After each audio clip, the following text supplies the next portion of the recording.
so that my PA will know I actually turned up. It's fine. My PA used to run Dagenham Library, so she's very, very strict. Oops. Right. Oh, those of you who don't want to be in it, right? I'm going to count to 3. On 3, do this. Right, and you'll come out all blurred. Okay, 1, 2, 3. There you go. Aha, and if you didn't move, you're stuffed. Right, thank you. Hello. Hello, I'll stand here. I think this is slightly less weird. My name's Ben Aaronovich. I do books. I also occasionally stand up and talk to people. This is not my natural inclination, and I don't do lectures or talks or anything interesting really, apart from write. What I do is I do an hour-long Q&A. This says, some of you have heard this speech before, by the way. This has several advantages and several disadvantages. The main advantage being at least one person will be interested in what I'm talking about, and the disadvantage being if you don't ask me questions, I stand here, you sit there, and then I go home. You know, after signing some books, presumably, if you aren't fed up at that point. However, I can make one question last 20 minutes if I have to. However, it will ramble completely off subject, and I will forget what the question is after about 3 minutes because I have no attention span worth speaking of. So would anyone like to ask a question to start me off? You, sir. Talk us through this Talking Foxes business. Where did that come from? Talking Foxes. I've never had that as the first question before. Wow, we're jumping ahead. The Talking Foxes come from the fact that if you live in London, I don't know what it's like up here, right? But if you live in London, you're surrounded by foxes 24/7, and they will just walk past you in the street like la la la la la. Oh, hello, and then they'll, you know. And I was standing at South Tottenham train station. Those of you who don't know anything about the South Tottenham train station, this is before London Overground. So this is like back in the days when it was run by a company called Silverlink, and they used to run 2 dirty trains per hour.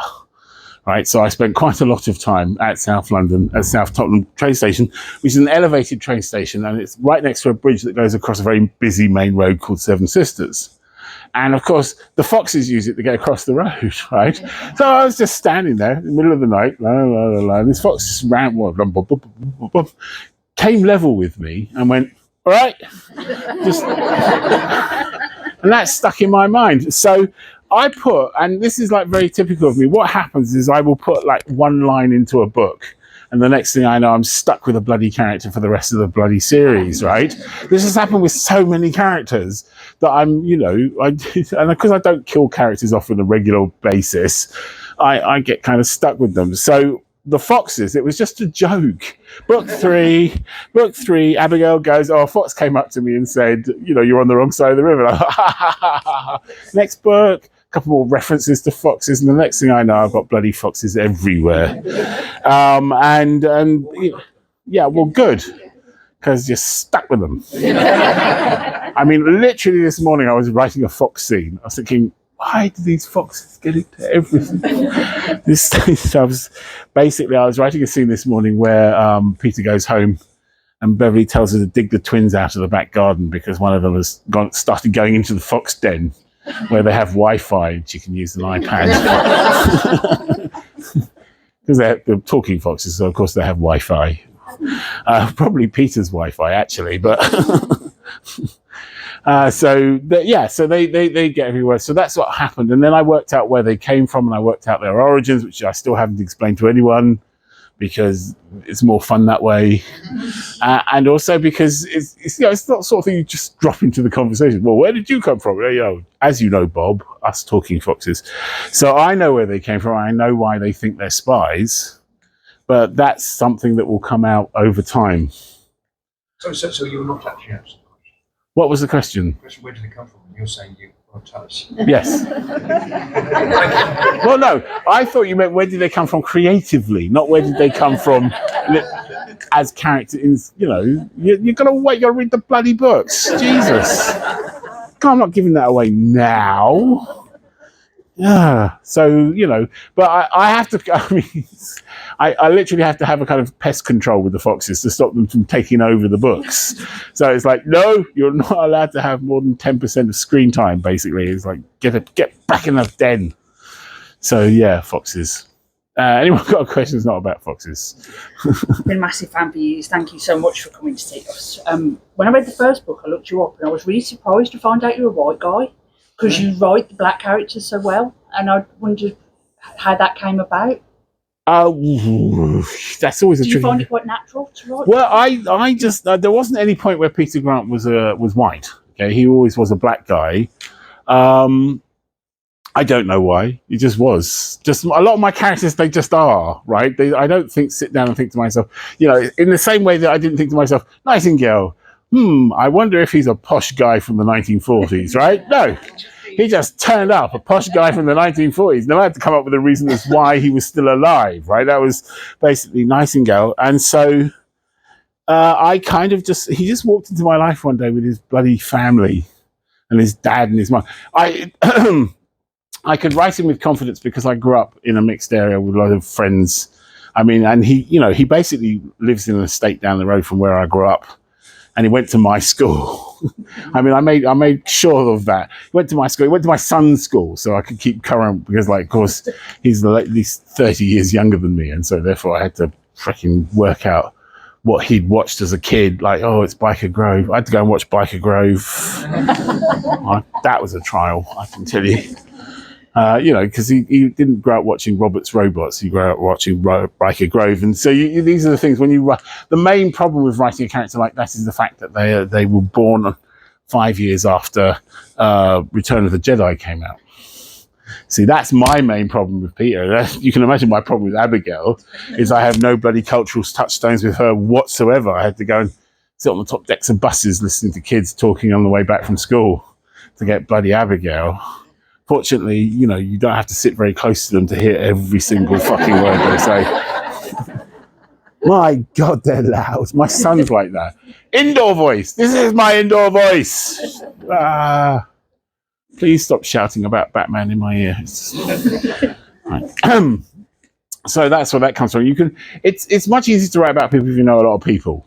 If you see that, I know that sounds kind of weird, right? I had problems with Khalid because I wasn't expecting her to become a permanent character, and I didn't know any Somalis.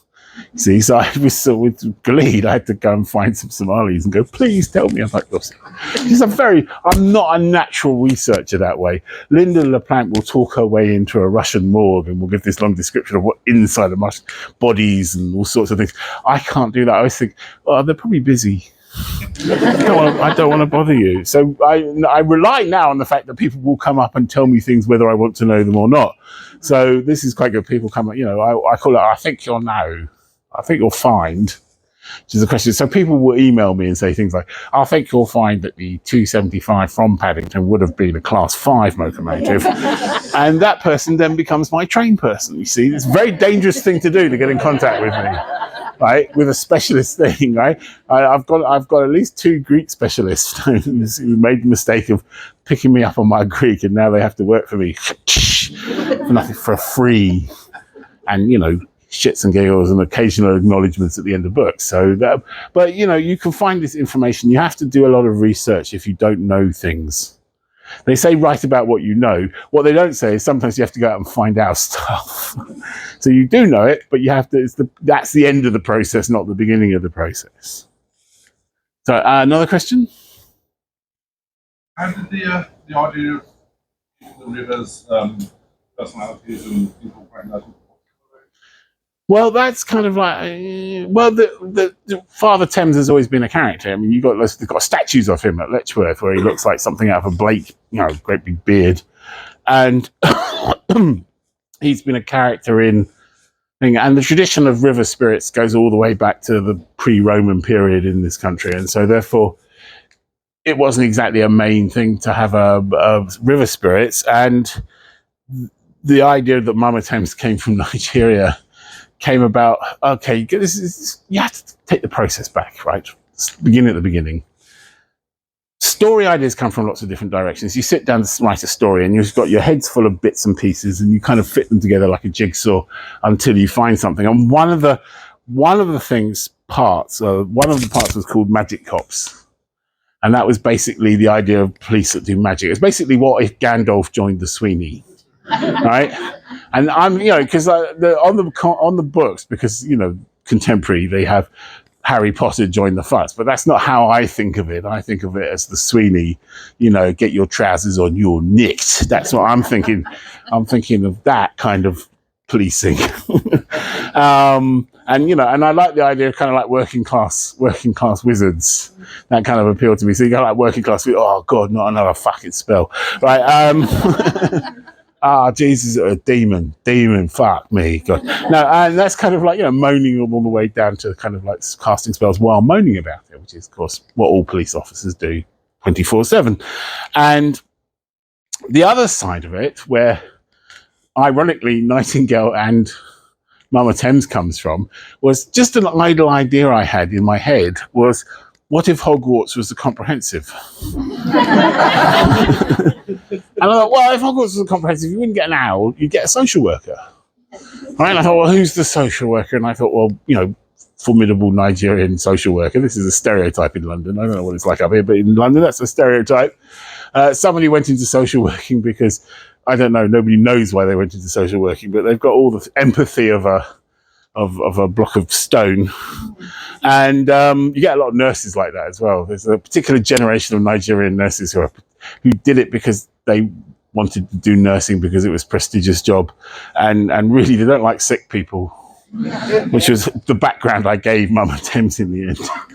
And I thought, oh, well, that's not interesting enough. So what if she was like a river spirit from Nigeria who'd come over and found the Thames empty and gone, aha, because of the Great Stink. And that's where Father Thames moving north of Teddington Lock came from. So he's moved out of the tidal area. It's been empty since the Great Stink. So it's been empty since the 1850s.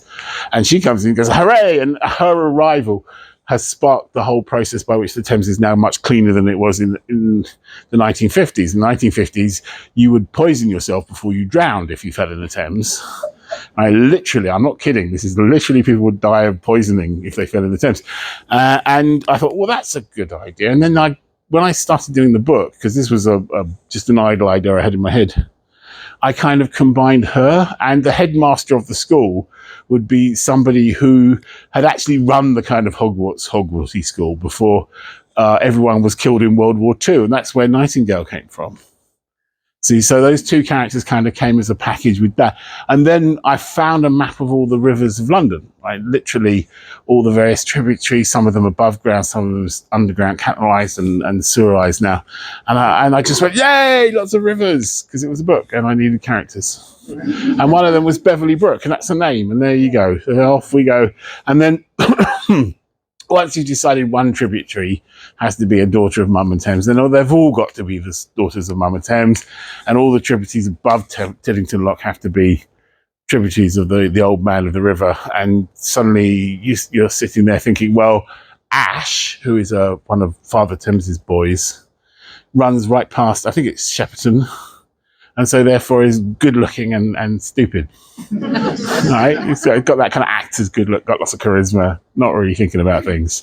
And the crane, which is one of Mama Thames's that runs past Heathrow, obviously she's never there. She's always jetting around the world, talking to people, and these sort of things just sort of pop out. Oxley is a monk because actually the Oxley River is in fact a culvert, is actually an artificial river that was built by the monks, by the monastery in that area to run their what do you call it, water wheel, right? Their water mill, that was the word I was looking for. That took time. And so that's the sort of thing. So that sort of thing builds up, and the next thing you know, you've got like 90,000 words and you're trying to flog it to a publisher, which is basically how I started, desperately at 4 o'clock in the morning. But sometimes I don't know where the ideas come from. Sometimes they're just like, they arrive. Sometimes I can trace them back to like, oh, I got that from Ursula K. Le Guin. Ha, nicked it. And sometimes it's I don't know where that comes from. Someone goes, you got that from such a thing. And I think, did I? Too late now. That sucks to be you. Anyway, there's no copyright on ideas. Ha, thank God. We'd all be in trouble. Another question, because I'm rambling now, that's for certain. What happened, Ian? Oh, that's Stuart McBride's fault.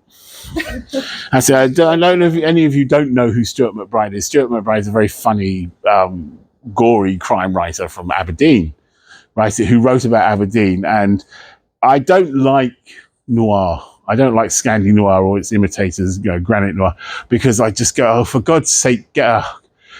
I always feel that the detectives are too bloody miserable and too full of themselves. And you get this, particularly with Icelandic detectives. I have a theory. It's called the cheerfulness index is based on latitude. So if you get the southern detectives, so you get Mama Ramotswe, she's a very cheerful lady, right? Happy-go-lucky ladies. Inspector Maltenbaum, another happy guy. Then you start going north, right? And they start getting moodier and moodier. Resnick in bloody Nottingham. You get up to Scotland and you got, Rankin and Jesus, but that's nothing compared, Scandinavian detectives. The snow was falling. And then you get to Icelandic, which is the peak sort of Scandinavian noir territory, where the detectives barely can get out of bed. They get so the sort of Scandinavian sort of stories always start he got out of bed thinking of his poor dead sister who died in the snow 20 years ago. You think, you haven't even got to the bloody murder scene yet. Or you have Wallander. Wallander is my favorite because if you actually look at the town he's supposed to be a senior detective in, they have one murder every 6 years, right? They have one murder every 6 years. That means, as a detective in that town, his reaction to a dead body is not, this is a meaningless death. It's, thank God!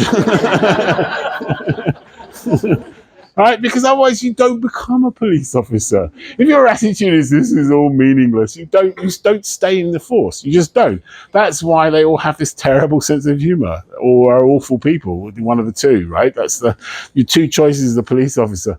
And so therefore I get fed up with these depressed detectives. I think, no, you're just too depressed. If you don't like it so much, this is Sweden, go and get another job. I'm sure you can. But it's the meaningless of life. But that's because writers have this strange idea that they want their detectives to be depressed. And I think it's a kind of class thing myself, personally. They don't like the idea of happy working class people, and so therefore they like their detectives, which is, the police being largely a working class organisation. They either like to make them posh or they like to make them depressed. It's one of the, or in case of Morse, both. Which at least is equal opportunities depression. Right, I really am rambling now. I can't even remember what the bloody question was. Back in Aberdeen. Oh, right, Aberdeen. Yeah, so Aberdeen, right? So he wrote this thing in Aberdeen. I thought, well, that's interesting. And like with Herefordshire, which was Phil Rickman, I decided to go and wee all over his territory, which is basically what I like to do. So I went up to Aberdeen. It's a very interesting city. It's a fascinating city because, one, it's the bit of Scotland that other Scottish people don't like to talk about, which is always fun. So I got to stick it to the Scots that way, which is always a laugh. I mean, also because they don't understand the accent either. Nobody understands the accent up in northeast Scotland, not even the people from northeast Scotland half the time. And so I went up there, but it's a small town, right? It's 120,000 people, which, to put it in perspective, is about 2/3 of the size of my borough of Camden. Right, so as far as I'm concerned, it's barely a blip. You should get population density under 7,000 per square kilometres. That's nothing. But it's got that big city feel. It's got that kind of we are a big city, and it's made out of granite. So you have this very Scottish fishing kind of city, whaling kind of town, that suddenly in the 1970s had a fuck ton of money dropped on it from a great height, right? And became the oil capital of Northern Europe. And so you had these beautiful kind of, what I really like, which is this beautiful kind of contrast of these two things mashed together, which is one of the things I like to do. And so I went up there and I thought, I've got to write it. But my God, it's 7.5 hours by train. And I got so used to the journey that I can pick out all the various things. You get past Newcastle, we're coming up to the ruined house. It's by the shore. There it is. I was pointing out to American tourists. Oh, we're coming up on the castle. There, on your right, yours. Look at you, I could have done a tour after a while. I really liked it. I really liked going there. I really enjoyed it. I discovered things like macaroni pie. I've discovered that it's entirely possible to get two bats, put a pie in the middle and eat it like that, which is freaking brilliant. steak pie in a floury bap. Whoa. Everything you want in a sandwich. And because it's food after my own heart, Scottish food, really. So that was good. Lots of grease, basically, and flour and starch. So that was a lot of fun, and I investigated and I got into the kind of wider aspects of it. So I went up to places like Mintlaw and the Broch, which is Fraserburgh, and it was just like everywhere is full of interesting stuff. Okay, this is my discovery.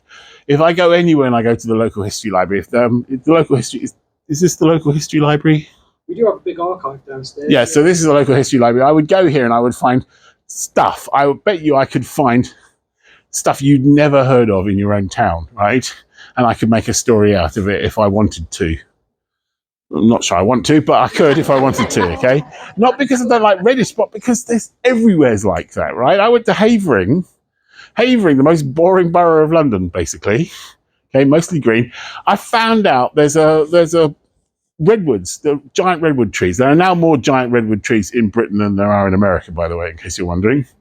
And they planted a grove about like 200 years ago. Planted a grove down on some place in Havering. I haven't gone there yet. And I thought, what if that's kind of like because they cut down the one in California, what if that becomes a sacred grove and it's full of indigenous American spirits going, where the fuck are we? And one day I will write that story. Once I get down to Havering. But my point being is I didn't know it was there. I didn't know it was there until I went and looking into kind of interesting things, and then you find things and then you start building stories about it. And that's what I did in Aberdeen. And the next thing I know, I've got selkies and mermaids and God knows what else in the water and all that kind of stuff. And it was like a lot of fun. It was a lot of fun to write. I'm not going out of fucking London for the next 2 books because I cannot do the travel time anymore. It's just knackering. Or I'll do it in Paris, which is closer. I mean, I live quite close to King's Cross. I can get to Paris in 2.5 hours. Thank you very much. I could go there, have lunch, come back. Still have time to do some writing in the evening. Not going to do that because it's expensive, but hey. But I am going to send Abigail to Paris. I've got to send Abigail to Paris at some point with a fox. I just like the idea of them running around Paris. I just had this image, you see, because this is how stories start. You want to know how stories start? I sat there and I go, oh, I wonder if Paris, because when I was at school, we used to do a trip to Paris in the 5th year. It was something we did. And I thought, what if we do one of those? And then Abigail opens up her backpack and there's a fox in it. And I thought, that's funny. And I thought, why? Why is she in Paris? Why is the fox in bloody Paris? How did he get through customs? So that's the sort of thing that sparks a story. I have no idea. I will write that as soon as I know why they're in Paris. I will write that. But at the moment, I'm researching Brixton Prison. What am I doing at the moment? God, what was I doing? Yeah, the British Museum. I'm definitely going to do something in the British Museum at some point. Possibly blow it up. I haven't decided yet. Or as Peter would say, look, you blew up one major skyline. It wasn't even his fault. Next question. Well, I'm actually from Aberdeen. Okay, lovely. Did you deliberately set the book in Aberdeen so that Cobna Holbrook Smith would have to do some Aberdonian accents? No, this idea that I do everything to annoy. I have put the occasional stray accent in to keep Cobna on his toes.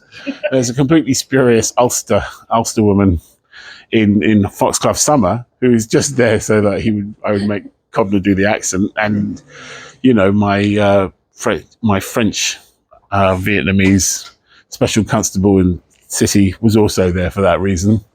But no, Aberdeen, I actually had to get my sister-in-law, who's from Aberdeen, and a dialect coach, an acting dialect coach, to come in and help Cobna with it. I mean, we knew we weren't going to get it perfect, but we just wanted to get it close. What we didn't want was generic Scottish.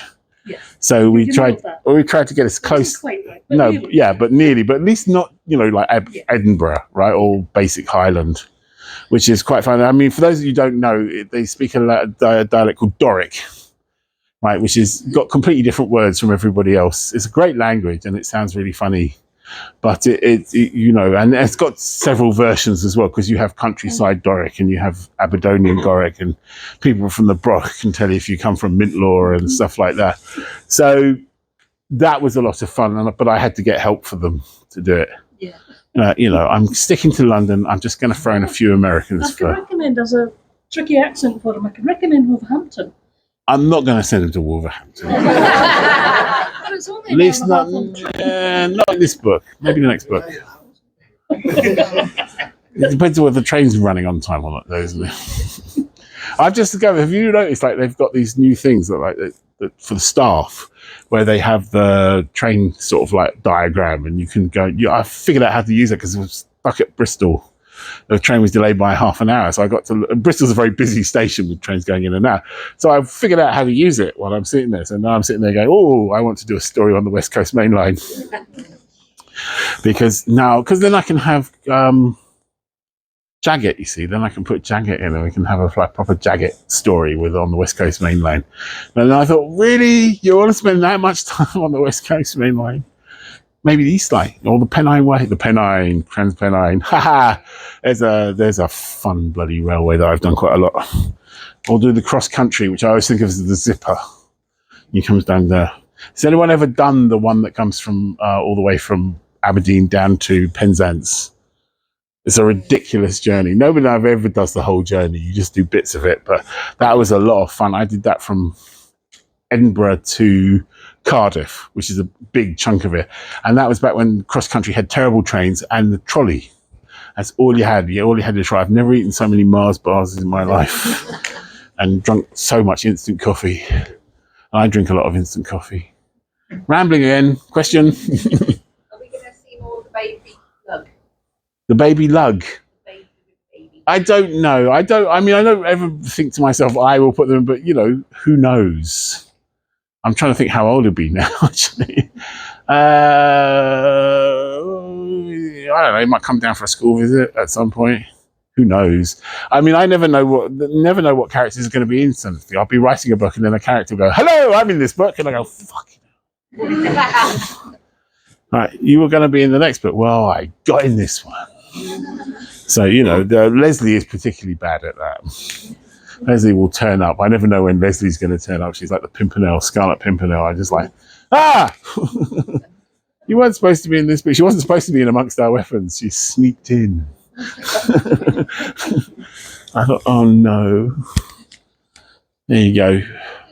Snake pass. Right, another question. You've obviously got a brain that's sort of like this all over the place. Do you ever find that you suddenly get an idea halfway through one book, oh, I must start another book with that?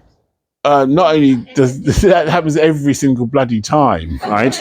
This is a classic bit of procrastination, of writery procrastination that you get. You're halfway through the book, and you're just at that bit where the book's becoming a slog. Right, Frank, always when you're halfway through a book, it becomes a slog. I might go into some detail about this, but anyway, you go halfway through the book and you start thinking, wow, I've had a really good idea for the next book, which is just as well, because at some point someone's going to ask you what the next book's going to be about. And because you haven't written it, it's perfect. It's wonderful. It's much better than the shit you're writing now. Right? And what you've got to do is you've got to make notes, but you can't be deflected. You've just got to keep grinding through until you come out the other side and you start enjoying the book again. Writing a book is like running a marathon. I've never actually run a marathon, but I've watched people running marathons. And hilariously, some of my relatives have run marathons, which was a very funny experience for me. Not for them, obviously. And the thing is, you see people running around, they start off like, yay, running a marathon. And then you see them about a couple 3 or 4 kilometers later going, fucking hell, why did I think this was a good idea? And then they go through the barrier and they go, yeah, I'm really enjoying, I'm into my stride now. And they run a bit more and then they go, flag, and then they pick up. Writing a book is like that. It's a very long process. Well, it is for me. Some people are much faster than I am. And so therefore you do this. So you've got to keep going over 6 or 7 months to write a book. And so sometimes you have to go. Sometimes it's easy, sometimes it's hard. It's never work, though. This is a very important thing I stress. They go, oh, you work very hard. No, I fucking don't. Right? What I basically do is fun for a living. Right? I have managed to make something I would do anyway pay. I wake up every morning going, suckers! And, you know, and I've managed to arrange my life. I hate work. I've always hated work. You know, my only regret is I can't get somebody else to do my exercises for me. I actually have to pay someone. I pay someone to be my willpower for exercise. I have a series of people, crabby old ladies, actually, because she's 71, my trainer. And she basically, I get up in the morning and do exercises because she tells me to. Otherwise, I wouldn't get out of bed and do exercises. It's just that simple. And I have a cleaner, and the only thing I don't have is a cook, basically, because that's what Deliveroo is for. And and this is how I want to run my life. And I can write, and I justify it by saying, you know, oh well, I'm too busy writing. But really, I'm not. I'm watching television most of the time, YouTube, a lot of YouTube. But what was I talking about? Yes. Writing novels. Yes, it's an indoor job with no heavy lifting, right? That's Terry Pratchett. But you do come up with ideas. I constantly come up with ideas. That's the trouble. People say, where do your ideas come from? And most writers will tell you, how do you make them stop? Right? When it's inappropriate, because they're like, we are a lovely idea. We're lovely and clean and beautiful and much better than the thing you're writing now. And you have to kind of ignore them, make notes if they're good ideas, and then just keep going. So yeah, that's exactly what happens halfway through. Yay! Another idea, thank God, because I'm contracted for at least another 2 books. So you know, if I run out, if that ever happens and I stop, that's the end of the series, right? Because they'll go, are you going to write the next book? And I go, no, I'm going to totally G.R. Martin it. Totally, mate, you wait 7 years and then not do it. That's what I'm going to do. Not really. Wouldn't really do it. Also, I'm not as big as him, and so therefore need the money. Another question. If you've got a question. This is a little bit worrying. It seems quite spontaneous. Yes. I'm rather hoping it to be like the Brothers Karamazov, and you can get the whole entire plot on 2 pages of paper, and then you just sort of, have I got that book? You write it down beforehand, and then you. No. Some people do it like that. I've got friends that do it like that. I've got friends who write 2,000 to 3,000 word outlines, to which I think is a waste of good 2,000-3,000 words. Personally, if I'm going to write 2,000 to 3,000 words, I want them to be the bloody chapter 1. Fuck off with an outline, right? I don't. Sometimes I know more about the book than I do with others. For example, I had no idea what Rivers of London was about. I just wrote the first 4 pages. And then I had to work out why he was in Covent Garden, why he'd met a ghost, and why there was a headless body. And then that sort of launched that one. Moon Over Soho, all I had was the title. I just like the title. It's a track from Threepenny Opera, you see, and I just like, ooh, Moon Over Soho, that's a good title. So it was either going to be werewolves or jazz. Really, it was going to be set in Soho. It was either going to be werewolves or jazz. I couldn't really work out. It turned out to be jazz. Could have been jazz werewolves, actually. I kind of kick myself now for not doing that. It's jazz vampires, close enough. Sometimes I don't. Sometimes books change halfway through. For example, I love giving this example. I'm sorry, I'm going to spoil Foxglove Summer. Foxglove Summer, 2 kids go missing. I was planning to finish it at the logical point. They were going to find the kids, the end, right? Epilogue, tea and medals, right? And then Beverly turns up and she wants to shag Peter, right? And I couldn't have them shag while the kids were missing. Could I? I had this whole sequence where they go down the river together. Couldn't do that while the kids were missing. I mean, the tone whiplash would be a bit much, right? So I thought, oh, fuck it. So we had to find the kids halfway through so they could shag. And then I had to come up for what the rest of the bloody book was about, because it obviously wasn't about them shagging, right? So that's a good example, but I reckon that made it a better book. It was a more interesting book because I decided to do that. But I didn't know that was going to happen at the beginning of the book. I didn't know a lot of things were going to happen in a lot of different books. I kind of hope to rely on luck, right? Broken Homes, all I knew about that was that Peter was going to jump off a tower block when it exploded. Pretty much. I then had to work out why he was up a tower block, why it was going to explode.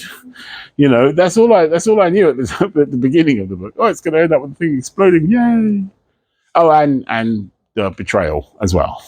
I knew that was going to happen. I was looking forward to that when that was published. I sat by Twitter going, any minute now. Any minute now. You don't get to do that as an author very often. You don't get to do a proper punch in the face. You don't get to punch your audience in the face quite so hard. Lots of people try, and it always comes out really a bit fake. You don't get to go a good natural roundhouse to the face very often, and it was very satisfying. That was very satisfying. I haven't tried to replicate that, by the way, because I think that's your one, Ben. I figured you get to do that once. But that, so I often don't know what the plot is about until I'd say by the time I'm 2/3 of the way through, I know all the plot. By the first third, what happens is as you're writing it, you kind of get more of an idea of what's going to happen further on. So at some point, you get to the point where you actually know everything that's going to go on. I have a supplementary, and I think I know what the answer to this is. Do you ever have writer's block? Writer's block is a weird thing. I've learnt to work through writer's block. I call it teeth grinding. It's basically when you just gotta get 50 words, just 50 words like that. And that's when, that's the marathon bit when you're going, However, a lot of the time writer's block happens because you've gone down the wrong way and you have to back up. So you've gone down a path and you shouldn't have gone down that path, and you have to back up and you have to cut words, which I hate to do because I'm very slow. And you have to back up. Yeah, you have to get rid. I mean, this for me is blasphemy. I've got lots of friends who trained as journalists, and they write 2,000 words, and then I wrote 6,000 words one day, and then I cut 4,000 words, and I'm like, oh, those words. But I don't write like that. I write at the sentence level, not at the bloody deadline level. So like swines. I wouldn't mind if they were bad writers, but they're not. So tough. I don't revise though, and my books are almost never revised particularly. They're copy edited, but they're not edited. I very rarely have to put anything extra scenes in or anything, or have to, sometimes people's names change halfway through the books and shit like that, but I don't ever have to do major plot changes, which is good, because by the time I finish the book, I'm usually really sick of it and don't want to do anything with it. I don't really like my books until about 6 months after I've written them. And then Cobner records it, and I have to listen to Cobner's recording, because you have to check it. And I go, oh, that's not bad. Cobner kind of flatter me a little bit for some of his stuff. There's a bit in Moon Over Soho, which is the bit in the wonky Chinese restaurant with the irregulars, and I wrote that, and I thought it was quite funny when I wrote it, but when he did it, it was so much more funnier with the accents. I don't know why. The timing was good. But that shows that a performance can really add things to your work. Where are we on time wise? What time do we start? 2. Okay, that's right. We've got plenty of time. Don't panic. Right. So have you ever thought about subcontracting some of the spin-offs? Like at the end of Masquerade to Spring, there's a whole list of other books, and it's like, you not get somebody to write the Woodhouseian style. I have a deal with both my publishers and my son. Yeah. Right. I've promised to come back and haunt him if he tries writing the books after I'm dead. Right? He can write comics. He can sell the rights to a TV company. They can write films. They can do, I don't know, games, pop-up books. I don't know, whatever. No one's allowed to write the books but me. I don't believe in that. There are a couple of short stories. I mean, that was a joke. We just thought that was funny, right? But a couple of those are based on short stories. There is a short story called Beauregard on the Pan American Express, which was just because I had that idea, and I loved the idea of Gussie on this train being propositioned by this woman, which I thought was hilarious. And every so often Gussie will knock on the wall of the green room going, oh, I want another story, but I'm not fast enough. Maybe. It was a lot of fun. It was the fastest thing I've ever written, so I don't know. Short stories, yes. I think you can see more Gussie short stories. There's more Nightingale short stories and things on the way. But just because they pop up and you come up with ideas and you go, that's a short story. Yeah. It's not a novella. It's not even a novel. It's just a short story. I want to do some short stories with Post Martin and Win Stanley, explaining what's happened with them and stuff like that. I know what's happened with them, and I want to do short stories. However, I've got to write the bloody novels because I'm actually contracted to do that. So tough. Hopefully, they'll accumulate enough short stories like they can publish it. You see, that's there. When are you going to have enough short stories? I don't know when you're going to have enough short stories. You stop sending me on these tours if you want me to write more short stories. That's all I'm going to say. You can have tours, you can have short stories. It's your choice. You know, that's a depressing note. Can we have a cheerful question? Do you have a routine for your writing? Like, do you normally write all day or in the morning? Do you have a snack? Well, I think you can look at me and say, snack is, I think I have a snack and then I do some writing in between snacking, to be honest. I get up very early in the morning, right? That was a hangover from when I was writing the first book and I had a full-time job while I was working at Waterstones, right? And you work a full-time job, you have to get up at 4 o'clock in the morning to write because that's the only time anyone will not talk to you, including my son at the time. And so I was a night owl and then I turned into a morning person. So during the summer, I get up as soon as it's light. And the beauty of that is you can get a good 2 to 3 hours of procrastination in before it's even, you look at it, it's only 7, I've wasted the day. I've done 3 hours of staring at YouTube videos and answering emails. I haven't wasted the day because it's 7. Of course, you go to bed at about 8. That's the downside there. You have no social life. Like one of the things you have to do if you want to be a writer is give up something. I mean, in the old days, right? Usually people had partners who would like slave away and take the children out. We famously take them out into the rain so that these tortured artists could have time to write. You see, but unfortunately or fortunately, depending on your point of view, that no longer happens. So if you want to be a writer, you have to sacrifice something, and that's usually your social life. Which is good because I'm an introvert, so it didn't matter. When lockdown happened, I didn't notice for the first 6 weeks. I just sort of got very quiet. There's a lockdown. What's all that clanging on Thursdays? It was great. I mean, in some ways, it was. I was writing Abigail. It was very fortunate for me. I was writing Abigail. I could actually see most of the locations for that book from my window, so that was handy. And also. Winter's Gifts. And so the reason why the novellas got all bunched up was because those were books I could write without actually visiting anywhere. So that was one of the reasons. So and Masquerade was really the kind of break glass in case of delay in main book, and that's why Masquerades came out when it did, because we just realised we weren't going. They like a year.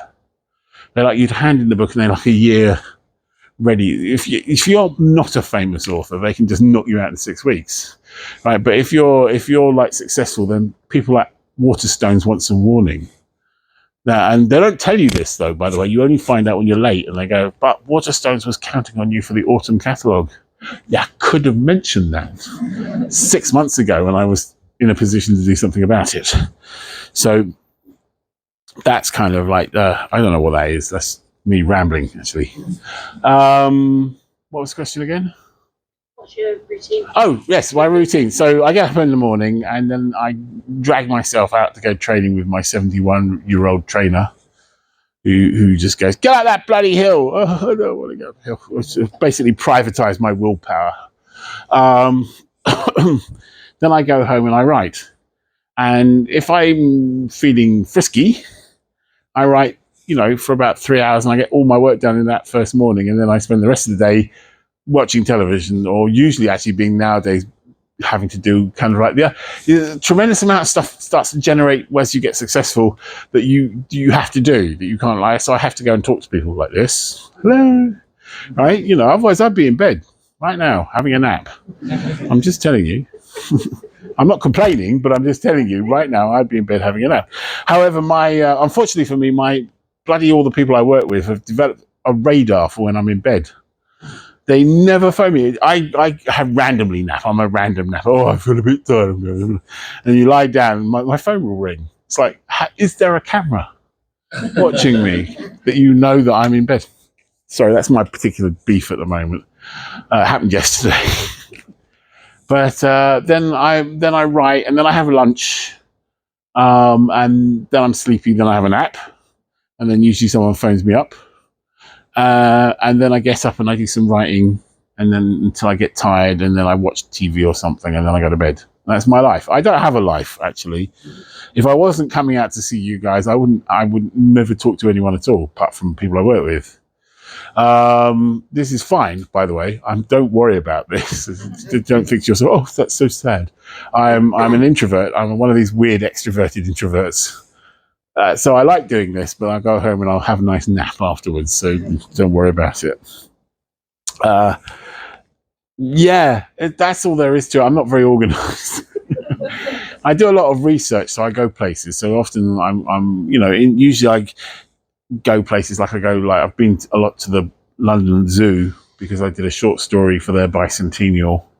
So I went to a lot of London Zoo. I went around. They let me under all the bits, so you're not supposed to go. That was brilliant.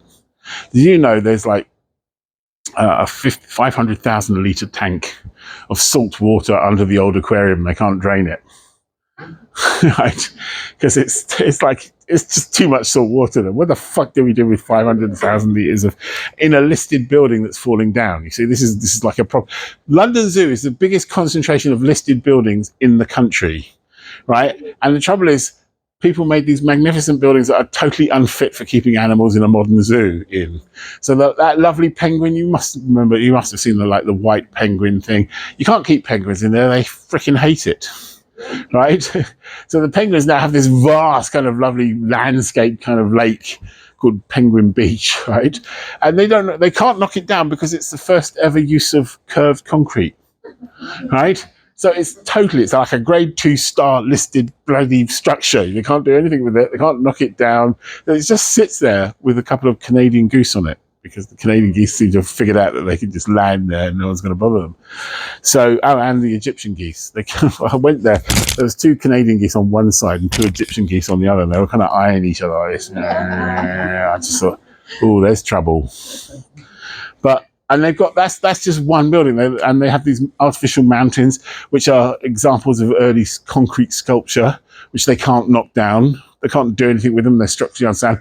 And an aquarium is underneath, which is like, you go in there, it's all held up by acro props and scaffolding, and there's water dripping down from the top. And you think, oh, God, this is not safe. And like I said, 500,000 litres of salt water, shipped in from Scotland for some reason, underneath it. And they can't get rid of it because it's salt water. You can't just dump it into the canal. Well, that's the basis of the short story, actually. But... that turned into another bloody Fox story. That did as well. That turned into a Fox story because I went up there and we went up on what's called the Mapping Terrace, which is the artificial. And I went up there and they have electric fences. And I said, what are the electric fences for? Because there's no animals up there anymore. And they said, that's to keep the foxes out. And of course, my brain immediately went, aha! If they're trying to keep the foxes out, I must get the foxes in. So it's an Abigail and the foxes go into the zoo for nefarious purposes story. I'm not really giving away anything. You'll get that from the first couple of pages. But so I do a lot of trips like that. I go out and visit things like going up to, I spent a lot of time going up to Aberdeen, not to mention, 7.5 hours on the train. That's quite a lot of time. And walking around and sitting in cafes and eating macaroni pie and things like that. So it's very important, macaroni pie. Forms a crucial part of the whole book. I love Scottish food, I really do. It's like German food. It's like designed for me. It's like, do you like starch? Yes, I do. Oh, come to Germany. Have schnitzel. Have Kartoffel. Sorry, Germany's my second largest market, so I'm learning German. I'm very instrumentalist about these sorts of things. So, yeah, another question because I'm totally dry now. Go to Germany. October Man. Yes. It's very different to all the other books. Where did the idea from that? Well, it's a different country for a start off. Where did the idea from that? I wrote a thing what I call a moment, which is a little 700-800 thing, which was basically the Germans finding out that Peter Grant had been made an apprentice and freaking out, right? Because someone in doing book 4, someone has come up with a really good name for the German department. And once I had the name, then this character just walked into my life, right? And he was great because he had that kind of very dry.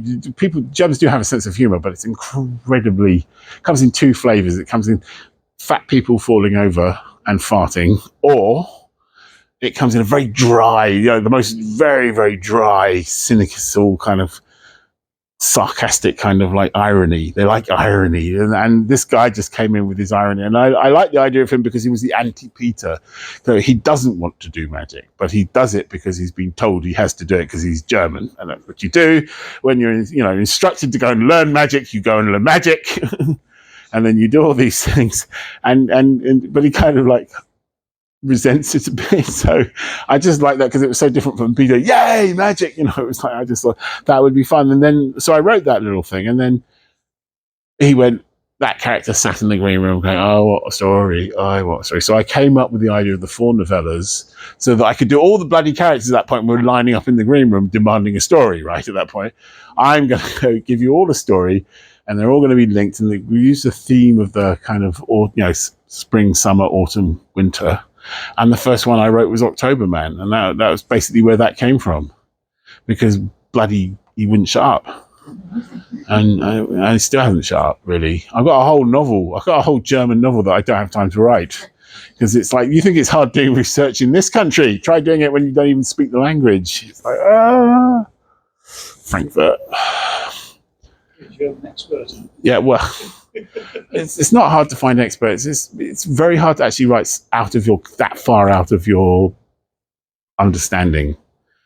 It's very hard to write because there are lots of subtle things. Like in Winter's Gift, I kept on running into this problem where we think we know how Americans think and talk, but we don't. Right? So you run into mistakes. Like they gritted the roads, and apparently they don't. They salt the roads. They don't grit, they salt. They don't use the word cutlery. It's flatware, if they talk about it at all. I thought, what the fuck?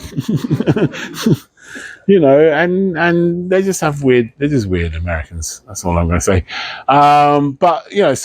Because in some ways we're so close to them, we get them wrong. And the same is true of the Germans, because we've got a common European culture with the Germans, but they've got a very different way of thinking about things, both nationally but also as individuals. And so therefore you've got to remember they're not stereotypes, so you've got individuals. And things like names, we don't understand the full range of German names, right? We think Ulrika, we think we're clever because we know Ulrika, right? They have names I've never heard of, right? And when I go out looking for names for characters, my German friends go, oh, you can call it this. I'm going, I want Gunther. And they go, no, we want things like weird names. Anyway, I can't remember them. You see, that's part of my problem, because I'm not writing a German book at the moment. When I'm writing the German book, I'm going to have to get back into that. Duolingo only takes you so far. And in my case, quite a long way anyway. And also, my problem is that my French keeps getting in the way. Because like most people, I did 7 years of compulsory French. So when I go to Germany, it pops out of my head. It goes, "You're foreign land. You must be speaking French." So I want to say "mit Zucker," I did it there, right? "Mit Zucker, s'il vous plaît." Right? My brain just goes, "You're in foreign land. You've got to start speaking the French that you thought you'd forgotten all of it, hadn't you?" No. So it's avec ole, s'il vous plaît, right? Whereas and Jesus, you spend fucking hours and hours and hours learning to order a coffee in German, and it just goes out of your head as soon as you sit down for a coffee. And then you can have a coffee, and they go, "Yeah, all right," because they all speak bloody English half the time. That's not as bad as the Swedes. The Swedes all speak conversational English. They can all have like a conversation like in various dialects with you, and you're just sitting there going, "Do you guys actually speak your own language ever?" Germans, at least, most people don't speak English. You can find people who speak English in Germany, but they don't all speak English, which is relaxing, which cheers me up no end, I have to say. Unlike the French, where they all speak English but won't. They learn English so they can not speak it at you. That's as far as I can tell. I did at one point start learning French on the basis that the thing that would most annoy the French would be if I spoke fluent French. But even I can't take that kind of thinking that far enough to actually learn fluent French. And anyway, I don't sell very well in France, and so tough. Germany, second largest market. I'm learning German. That's also the food. Mit Kartoffel. That's me. Knödel. And I can make a better Knödel. And Schnitzel. Just basically, it's my kind of food. They always get very upset with me when I go to Munich, because they want to take me out, because they're my publishers in Germany. They take me out. They get like a huge expensive meal on expenses. So they want to go somewhere like exotic. And I'm going, no, I want schnitzel. And they had that morning, that's like lunch. Oh, I must have schnitzel. Yeah. Anyway, another question because we can get off schnitzel. Oh gosh, suddenly the mention of schnitzel, we're all talking. I'm just wondering, have you thought about having the books turned into movies and TV shows? Well, obviously I've thought about it. And if you have you got in mind who you envision playing, particularly Peter Nightingale? I always get asked this question. I know. And yeah, it's very obvious. Well, right now it's about as close to ever being made as it's ever been, which don't get excited, right? Television is a nightmare, right? You do not want to ever work in television. If you work in television now, you have my commiserations. Okay, it's a nightmare to get anything made. Get excited when they start casting, ironically. I don't, because I'm crap at people. I'm crap at actors. So I'm one of those people that watches television and go, oh, it's him, that guy that was in that thing with, and I was watching this thing called Untamed. And I was going, is that Sam Neill? I mean, literally a guy I've watched on the big screen and I was going, is that Sam Neill? It was Sam Neill. I checked at the end of the thing, but I couldn't remember if it was Sam Neill or not. And so I don't watch. I don't know enough actors to cast an actor. I mean, I can tell you the form. Nightingale will be cast by an up-and-coming British character actor in between ages of 30 and 45 and 45. They've thrown up all sorts of names. Like they talked about Ewan McGregor. They've talked about some other people whose names I can't remember. But I don't know. He'll be the most expensive actor because he'll be the star. He won't be the star, but he'll be the star name. Peter will be an unknown probably, or an up-and-coming. So will Leslie, and then the rest will all be kind of your British character actors, of which we have so many. It'd be nice to get them back from Canada for a bit, or in the case of Alien Earth, Thailand. I just think opportunist Basil Bush, of course. Basil. Sorry, I missed that. He's a box glove. Oh yeah, I know who Basil Brush is. I was just trying to work out what the connection was. They do Basil Brush jokes, okay? They're not going to know. Oh, yeah, never mind the CGI foxes. Fucking hell. Fortunately, Frame Store seem to have at least a couple of fox models on hand. Well, it's an expensive show. You see, that's why it won't get made. It's at least $6.5 million an episode, which is just a ridiculous amount of money for a book that doesn't sell in America. See, that's the big problem. Another question, because that's depressing. Your central characters, do you have an overarching arc for them in mind, or do they just evolve as the books go? Only one character ever had an arc, and that was by accident. And that was Leslie. As soon as I'd worked out what was happening to Leslie, I didn't know at the beginning of the book what was happening to Leslie. I only worked out about halfway through. And as soon as I knew what happened to Leslie, I saw the whole arc. And it hasn't finished yet. But I knew all the big things that have happened with Leslie. I could see that. Nobody else got an arc. I had no idea the twins were coming. Right? Or I didn't know any of that. I didn't know the twins were coming. All of that just like turns up at the end of a book where one of my characters goes, oh, by the way. And I'm, oh, for fuck's sake. Right? Fortunately, I do get a bit of warning that something's on the way. But I don't have an arc for them. I don't believe in arcs. I don't believe in arcs. I don't believe in closure. I'm a cynic about these things. I think this is something that we make up. I think life is actually about a lot of things happening one after another, and you basically coping with it, and then you die. That's basically life. This idea that you have to have like closure or something, most people don't get closure. You think about like there's some awful thing that happened in your life, and when you think about it, you think, fine. You don't think, oh, I'm past that now, do you? I don't see why fictional characters should get off. Right? I don't see why my bloody fictional characters should get away with stuff. So I don't. It's like redemption. I'm not going to do I don't know if people go, are you going to do a redemption arc for Leslie? I don't know. I don't think there's such a thing as a redemption arc for Leslie. He shot a guy in the head. That's a big thing to get past. But we may get to the point where it's less important, just like we do, with characters in history. We get part. Think about it. Boudica killed 80,000 people in Londinium, right? That's a war crime. But no, he's got a big statue outside the town, outside Parliament. right? That's what. Yeah, if you're a national hero and it's long ago, you can commit all sorts of crimes and get away with it. I don't know where that came from. I'm going to get off that subject. But I'm as a Londoner, I'm against Boudica, by the way. So, in case you're wondering. Another question? Oh, Lara! Could I ask you a boring writing advice question? Okay. Just because I'm fascinated. See how much time we got. Oh, yeah, you're the last question. I'm fascinated that your process, your writing seems very instinctual, but you also do tons and tons of research, and you don't believe in closure and art and that sort of thing, which goes against a lot of the industry of writing advice that exists at the moment. So have you ever taught writing? And if you were, what would you tell someone who wants to sit down and write a novel? Okay, I have distilled my wisdom, my great wisdom, into sort of 3, maybe 4, maybe 5. Okay, sorry, that was a bit like amongst our weapons. 1, invest in a decent chair, very important. 2, write the book you want to write.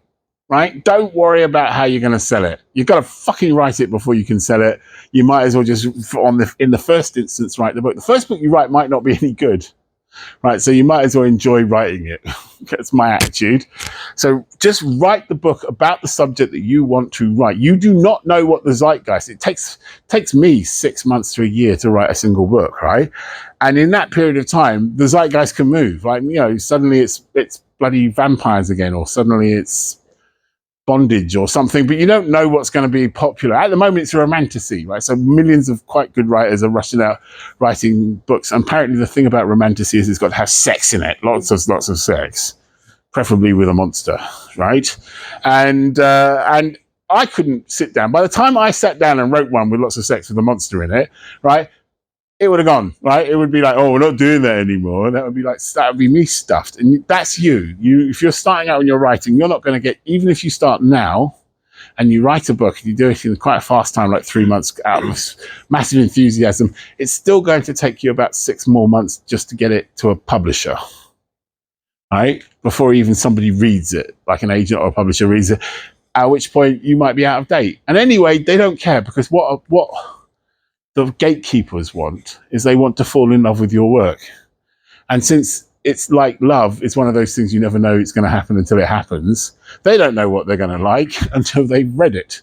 So my attitude, that leads me to point 3, which is when you do submit to bloody everybody, right? Submit to everybody in the entire, you can do this now because in my day you had to print out copies. So that kind of limited the number of times you could submit, but submit to everyone. They don't want you to do that. So they'll give you advice like research the person that you're sending it to. Bollocks, right? Bollocks. If they say they don't want science fiction, you write science fiction, don't bother sending it to them because they're obviously wankers, right? But you send the book to everybody. But the really important thing is you check to find out what format they want. Because that is, in the old days, right, you used to be able to filter out manuscripts by the fact that they would arrive. And I did, by the way, I went through the Doctor Who slush pile once, so I know what I'm talking about here. You would get things like written in crayon on lavender paper, right? And of course, that's just poof. Well, I mean, we kept them because it was a laugh, but that now they can't do that because everyone bloody has a word processor, everyone has a computer, everyone does it lovely Times New Roman double spaced. Single, and it's an electronic submission. So the way they filter you out is they make it quite tricky. So you've got like, oh, we want only 2 chapters, or we only want 5,000 words of the first one, or we only want a précis, we want it in this format and we want it sent here. You have to follow those rules because they'll just reject you. They won't read it. Then you got to remember that the person who is reading that is probably reading it on their Kindle on the central line. Okay, in about 30 degrees of heat with someone's armpit in their face. Okay, this is what they're reading your book. So they're not going to give you the benefit of the doubt, right? They have to love your book, right? So you have to write something that is you. You have to write something that's good, it has to be you, and you have to have revised it a couple of times before you send it. That's my advice. Write the book you want to write, make sure it reads well, send it to everybody, invest in a good chair. You can probably wait until you sell your first book to invest in a good chair, because if you don't sell your first book, you're not going to need the chair, right? And trust me, I have my chair is the most expensive thing in my house. It's the only thing that's insured. Right? It's more expensive than my computer, right? Because and I don't have back problems, right? I do not have back problems. For someone who spends at least 14 hours a day in a chair, right? That's freaking remarkable. And I used to work in a chair like that, and I did get back problems, and that is why I spent a lot of money on my chair. So it's like, sunscreen. It's a very important issue that most people don't consider. You watch these films and people are writing novels while lying on their bed, like with their thing in it. I don't believe that for a second. Right? Not unless they're like 20. In Japan, apparently half of all novels are written on phones with thumbs, and that just freaks me out no end. But there you go. Another question? Oh, sorry, actually, we finished. Have we finished? It's entirely up to you. You can carry on if you want. Well, I'm hungry. I want some food. I've got to get back, remember. I've got to actually do some writing before I go to bed. Or I'm not going to. I've done 270 words. I want to go up at least 300.